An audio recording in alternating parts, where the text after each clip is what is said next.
ಇತ್ತೀಚೆಗೆ ಆಶಾ ಕಾರ್ಯಕರ್ತೆಯರು ತಮ್ಮ ವಿವಿಧ ಬೇಡಿಕೆಗಾಗಿ ಬೆಂಗಳೂರಿನ ಫ್ರೀಡಂ ಪಾರ್ಕ್ನಲ್ಲಿ ವಿವಿಧ ಸಂಘಟನೆ ಜೊತೆ ಪ್ರತಿಭಟನೆ ನಡೆಸಿದ್ದರು ಮತ್ತು ಸಿಎಂ ಸಿದ್ದರಾಮಯ್ಯ ಈ ಹೋರಾಟಕ್ಕೆ ಸ್ಪಂದನೆ ನೀಡಿ 10,000 ಗೌರವಧನ ಹೆಚ್ಚಳದ ಭರವಸೆಯನ್ನು ನೀಡಿದರು.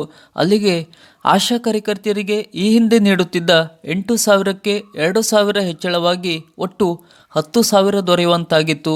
ಈಗ ಆರೋಗ್ಯ ಸಚಿವರಾದ ದಿನೇಶ್ ಗುಂಡೂರಾವ್ ಆಶಾ ಕಾರ್ಯಕರ್ತೆಯರ ಗೌರವಧನ ನೀಡುವ ಸಂಬಂಧ ರಾಜ್ಯ ಸರ್ಕಾರ ಹಾಗೂ ಕೇಂದ್ರ ಸರ್ಕಾರದ ಪಾಲುಗಳೆಷ್ಟು ಮತ್ತು ಕೇಂದ್ರ ಸರ್ಕಾರ ಹೆಚ್ಚಿನ ಆಶಾ ಕಾರ್ಯಕರ್ತೆಯರ ಪಾಲನ್ನು ಗೌರವಧನ ನೀಡಬೇಕು ಎಂದು ಆಗ್ರಹಿಸಿದ್ದಾರೆ. ಅಂದರೆ ಕೇಂದ್ರ ಸರ್ಕಾರ ಇನ್ನಷ್ಟು ಹೆಚ್ಚಳದ ಗೌರವಧನ ಬಿಡುಗಡೆ ಮಾಡಿದರೆ ಆಶಾ ಕಾರ್ಯಕರ್ತೆಯರಿಗೆ ಮತ್ತೆ ಗೌರವಧನ ಏರಿಕೆಯಾಗಬಹುದೆಂಬ ಪ್ರಶ್ನೆ ಉದ್ಭವಿಸಿದೆ.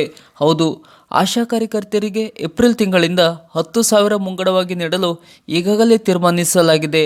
ರಾಜ್ಯ ಸರ್ಕಾರದಿಂದ ಆಶಾ ಕಾರ್ಯಕರ್ತೆಯರಿಗೆ ಹೆಚ್ಚಿನ ಸಹಕಾರ ನೀಡಲಾಗಿದೆ ಎಂದು ಆರೋಗ್ಯ ಸಚಿವರಾದ ದಿನೇಶ್ ಗುಂಡೂರಾವ್ ತಿಳಿಸಿದ್ದಾರೆ. ಈ ಕುರಿತು ಮಾಧ್ಯಮದೊಂದಿಗೆ ಸ್ಪಷ್ಟನೆ ನೀಡಿದ ದಿನೇಶ್ ಗುಂಡೂರಾವ್ ಅವರು ಆಶಾ ಕಾರ್ಯಕರ್ತೆಯರಿಗೆ ಏಪ್ರಿಲ್ ತಿಂಗಳಿಂದ 10,000 ಮುಂಗಡವಾಗಿ ನೀಡಲು ಈಗಾಗಲೇ ತೀರ್ಮಾನಿಸಲಾಗಿದೆ. ಆದರೆ ಕೇಂದ್ರ ಸರ್ಕಾರ ಗೌರವಧನ ಹೆಚ್ಚಿಸುವ ಕಾರ್ಯ ಮಾಡಬೇಕು.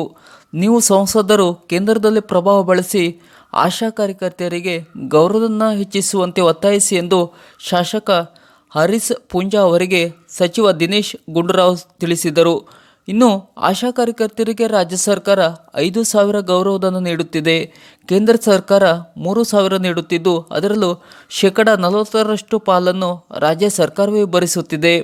ಪ್ರತಿ ಬಾರಿ ರಾಜ್ಯ ಸರ್ಕಾರ ಗೌರವಧನ ಹೆಚ್ಚಳ ಮಾಡಿಕೊಂಡು ಬರುತ್ತಿದೆ. ಆದರೆ ಕೇಂದ್ರ ಸರ್ಕಾರದಿಂದ ಆಶಾ ಕಾರ್ಯಕರ್ತೆಯರಿಗೆ ಗೌರವಧನ ಹೆಚ್ಚಳವಾಗಿಲ್ಲ ಎಂದು ಇದೇ ಸಮಯದಲ್ಲಿ ದಿನೇಶ್ ಗುಂಡೂರಾವ್ ತಿಳಿಸಿದರು.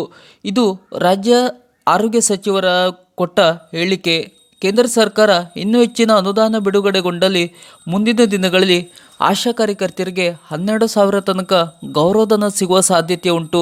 ಈ ಬಗ್ಗೆ ಆಶಾ ಕಾರ್ಯಕರ್ತೆಯರು ಹಾಗೂ ಸಂಘಟನೆಗಳು ಕೇಂದ್ರವನ್ನು ಮನವಿ ನೀಡುವ ಮೂಲಕ ಒತ್ತಾಯಿಸಬೇಕು ಮತ್ತು ರಾಜ್ಯ ಸರ್ಕಾರವು ಕೂಡ ಕೇಂದ್ರಕ್ಕೆ ಮನವಿಯನ್ನು ಸಲ್ಲಿಸಬೇಕು.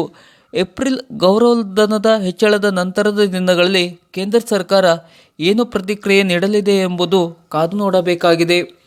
ಸರ್ಕಾರದ ಈ ಥರದ ಇನ್ನಷ್ಟು ಮಾಹಿತಿಗಳಿಗಾಗಿ ಹಾಗೂ ಆಶಾ ಕಾರ್ಯಕರ್ತೆಯರ ಇನ್ನಷ್ಟು ಹೊಸ ಅಪ್ಡೇಟ್ನ ಮಾಹಿತಿಗಳಿಗಾಗಿ ನಮ್ಮ ಚಾನಲನ್ನು ಸಬ್ಸ್ಕ್ರೈಬ್ ಮಾಡಿ ನಮ್ಮನ್ನು ಬೆಂಬಲಿಸಿ.